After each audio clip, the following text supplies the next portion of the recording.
Let's talk Sunderland, shall we? Yeah, they've had a summer so far, haven't they? The fans are still riding the high of being promoted from the Championship last season. They broke their transfer record a few weeks ago and they've now broken it again. They are certainly coming to the transfer table. There is a deal agreed with Strasbourg for Habib Diarra. It's 27 million with 3 million in add-ons for the 21-year-old Senegal international. You might be looking at that thinking, I recognise that moment there. He scored against England at the City Ground just a couple of weeks ago on international duty. We just understand the medical has now got to be completed before officially announcing next week. He is essentially the replacement for Joe Bellingham, who's gone to the Bundesliga with Borussia Dortmund. So, yeah, Sunderland getting busy in the window. Habib Diarra from Strasbourg is going to be one of their key signings over the course of this summer and takes their spending to £50 million already at this early stage. Talking of key signings, what a signing Brighton's Joao Pedro could potentially be for Newcastle. Are they making any progress? Not at the moment, not as much progress as Eddie Howe would like. We know that there is a lot of interest in Joao Pedro. He's the type of player that would get into most Premier League sides. He's got so much Brazilian quality. He's only 23 years old and he's been pretty damn good since he arrived down the south coast for Brighton since his move from Watford. And now you get the feeling that with all of this noise and interest, particularly from Newcastle and clubs like Chelsea, this will be the summer he departs Brighton and Hove Albion. Newcastle have had an offer rejected, which we understand to be in excess of £50 million. There has been long-term interest in the player from Eddie Howe. Tried to sign him when he was at Watford, but couldn't get a deal over the line. He ended up joining Brighton and Hove Albion, but that interest has remained. We also know that there are a number of other players on the radar for Newcastle. They really are looking to strengthen ahead of another season in the Champions League. But there's no question about what Joao Pedro would bring. He's got so much quality. He's now got 2 years' experience in the Premier League at a really good club.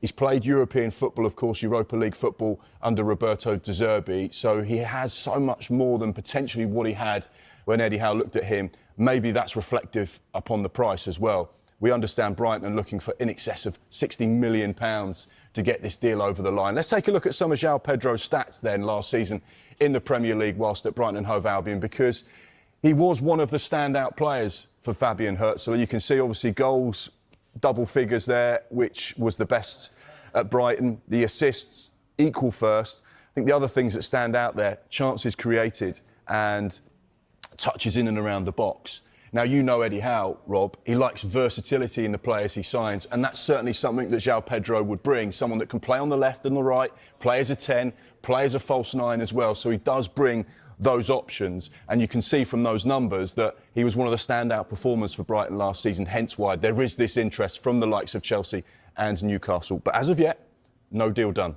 The other thing I get a sense that he quite likes with players like Bruno and Joe Linton is someone with a bit of bite and a bit of edge, which I think that you would say that Joao Pedro has. He plays games right on the limit at times. And he trains on the limit as well. There was that disciplinary issue at the end of the season where there was an alleged confrontation with another player at Brighton and Hove Albion in training. And that is absolutely the way Eddie Howe likes players to be. He wants players to give everything for the badge. He wants players to be on the front foot. He wants players to press high, work hard. It's very much a team game. And you get the feeling that Joao Pedro would bring all of those team ethics that are so important.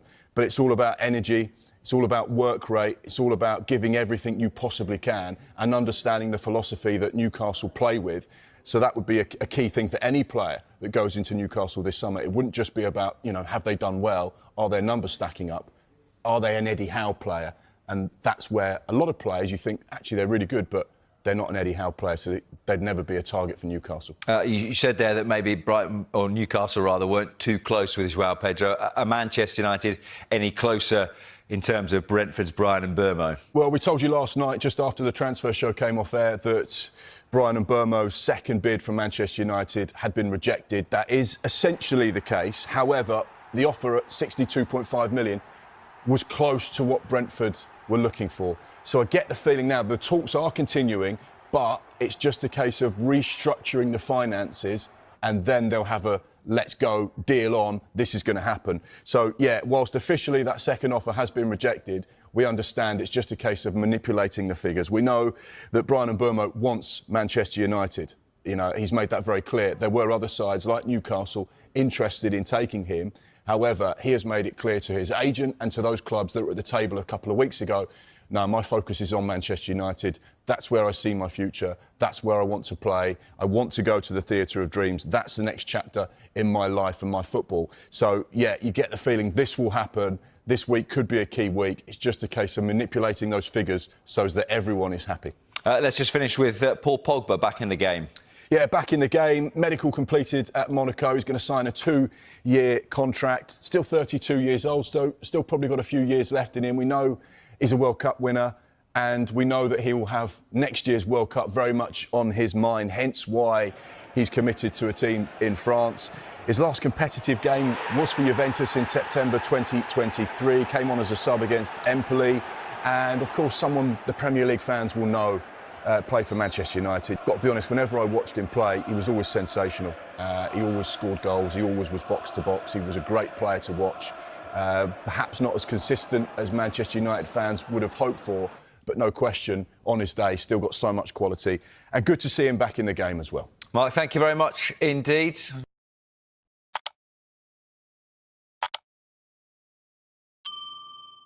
Joao Pedro, Chelsea, what can you tell us? Yeah, Chelsea have agreed a deal to sign Joao Pedro from Brighton. The fee is more than £50 million and the player will sign a 7-year contract. There is a club-to-club agreement. There's also an agreement on personal terms between Chelsea and the player. I think there are good relations between Chelsea and Brighton. Of course, Chelsea have signed quite a few players from Brighton in the past. And this is the big news. Joao Pedro will join Chelsea here in the US to play in the Club World Cup. Of course, as long as there are no problems with his medical and no problems are anticipated. At the moment, there is a mid-tournament registration window open in the Club World Cup here. That window is open until Thursday. So as long as Joao Pedro signs the paperwork, completes his medical, flies out to the US and he's registered by Chelsea with FIFA, he will be able to play in this tournament. And of course, Chelsea's next game is on Friday, the quarterfinals in Philadelphia. They're playing Palmeiras, so potentially Joao Pedro, I'm not sure how fit he is. Probably he's not going to be match fit enough to play in that game, but he'll certainly be joining the Chelsea squad. The reason Chelsea have gone for him is they believe he's a versatile forward who can play as a number 9. Of course, they've signed Liam Delap as a number 9 as well. I'm being told that he'll add to their squad depth alongside Liam Delap and Nicholas Jackson as well. Of course, Chelsea have got Christopher Nkunku up front, who scored last night for them. Question marks about whether he may leave this summer. Question marks as well about whether Jackson may leave this summer as well. But Chelsea have been so busy in the transfer window this summer. They signed Liam Delap. We told you that yesterday they agreed a deal with Borussia Dortmund for Jamie Gittens, and today they've agreed a deal with Brighton for Joao Pedro. One thing to tell you though is Jamie Gittens won't be able to play for Chelsea in this Club World Cup, even though this mid-tournament registration period is open. He has played already in this tournament for Borussia Dortmund. You can't play for 2 clubs in this Club World Cup. OK, Carver Solokol with that breaking news live from Orlando. Thank you very much indeed. And so, yeah, it sounds like it's all going to happen very quickly for him, Mark, for Joao Pedro. If all goes to plan, he could be playing in a few days at this Club World Cup. And, of course, if Chelsea were to go on and win it and he contributes, that more than covers the cost of £50+ million for him. Yeah, like Carve said, it'd be interesting to see how fit Joao Pedro is. Generally, footballers these days take a couple of weeks off after the end of the season, but then they start doing work anyway. So they never really lose their fitness and they never really lose being in touch with how fit you need to be as a top-level athlete. So I'd imagine he'd be pretty much good to go. Certainly you could see a few cameos off the bench, maybe not starting games, but essentially once again you look at this and you think that could potentially be a really good piece of business for Chelsea. They're getting a Brazil international for £50+ million. Brighton will look at it and say, actually we've done really well once again with our sales technique because we bought a player in for around £30 million with some add-ons. We've sold him for sort of 50 to 60 million, so therefore we've virtually doubled our money. Watford fans will be interested as well because they're due a sell-on from the profits as well, so you'd imagine Watford are probably going to bank around £4 or £5 million as well, which would come in handy for their recruitment drive over the course of this summer. So on the surface, it looks like everyone is getting exactly what they want. So you can't see really any losers in this transfer setup. I think the interesting thing now, where does he fit in? And we spoke about it earlier at Chelsea. How does he play alongside someone like Cole Palmer, who likes to operate in a similar area?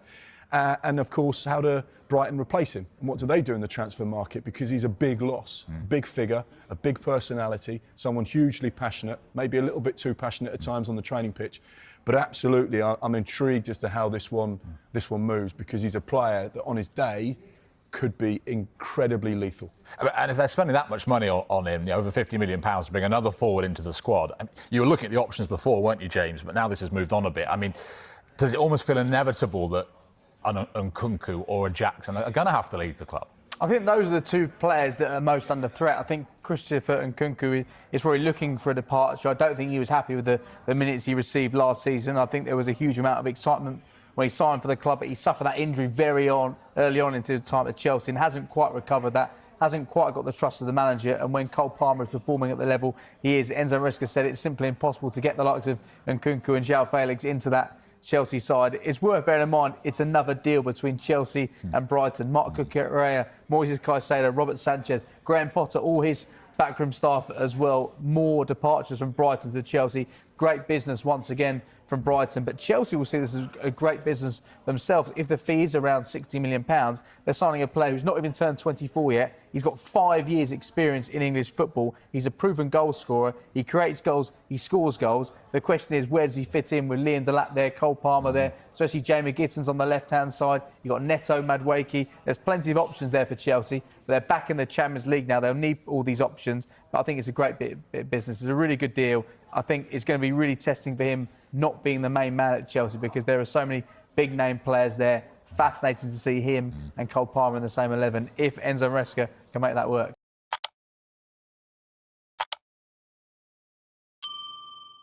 Well, Chelsea have agreed a deal with Borussia Dortmund to sign Jamie Gittens. Chelsea had been in talks for quite a while. He's a player they've been monitoring very, very closely. We know that they will sign at least one wide player this summer, and Jamie Gittens was their priority target. Now, earlier this month, we had that mini transfer window. During that mini transfer window, Chelsea did make a bid worth around £42 million for Gittens. That bid was rejected by Borussia Dortmund, and the two clubs weren't able to agree a deal before the first deadline day of the summer on June the 10th. After that deadline, both clubs, of course, flew to the US here to play in the Club World Cup, and talks have continued over the past couple of weeks. The really important thing about this deal is that Jamie Gittens wants to move to Chelsea. He has set his heart on moving to Chelsea, and he made that clear to Borussia Dortmund. I think there are good relations between Chelsea and Dortmund. That's why a deal has been agreed. We told you yesterday that a deal was very, very close. There were reports that maybe it wouldn't happen quickly because Chelsea were playing Benfica this weekend, and Dortmund are playing Monterrey in their round of 16 game in Atlanta on Tuesday. But the information we had is that it was getting very, very close. Even though both teams have got big games coming up in this tournament, in the background, they were working on a deal for Gittens, and our understanding now is that a deal has been agreed. I've just been trying to get some confirmation on the size of the deal and also the contract length. I don't have that yet, but of course, you would assume that it would be around the £50 million mark at least. We know Chelsea's bid of £42 million was turned down, and considering Jamie Gittens' age and profile and the way Chelsea do business, I'm pretty sure he will have signed or agreed to sign a long-term deal. I'll tell you more when that's confirmed, but I would imagine it will be a contract that will be 5, 6, 7 years, something like that.